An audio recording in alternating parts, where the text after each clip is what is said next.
Eulogy for a Departed Gambler. Written by Joel Soper. Read by Jeffrey Holtz. I received a letter from a woman whose husband recently took his own life. While she did know about his struggles with gambling early on in their relationship, for many years she had believed it was no longer an issue.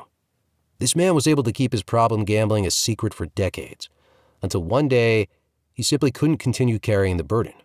All the humiliating defeats, the lost money, the shame which he felt he needed to hide from everyone in his life. It finally caught up to him in one tragic moment. Now he leaves behind not just a grieving widow, but also 2 children.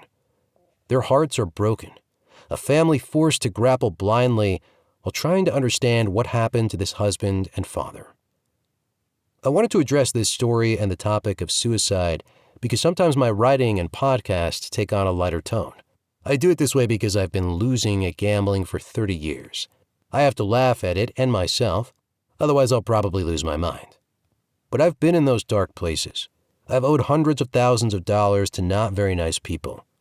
I've stood on the bridge, looking down at the waters below, thinking how easy it would be to end all the accumulated pain with one last reckless move.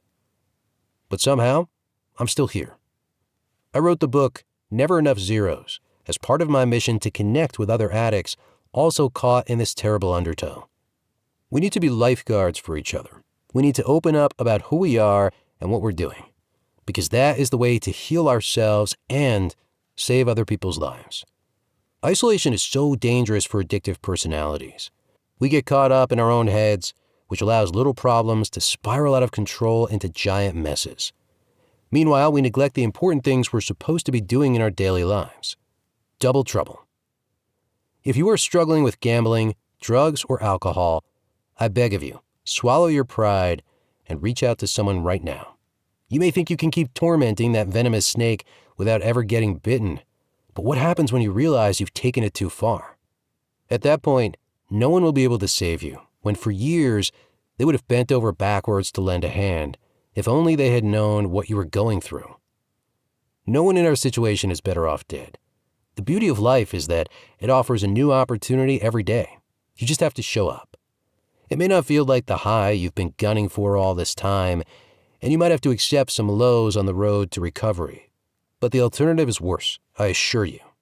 The people who love you would rather see you vulnerable, however uncomfortable the moment is for everyone, than to discover your lifeless body.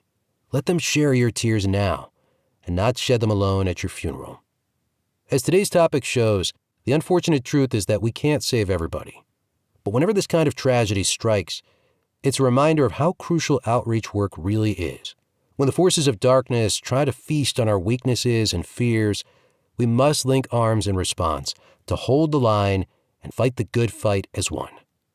Our lives just might depend on it.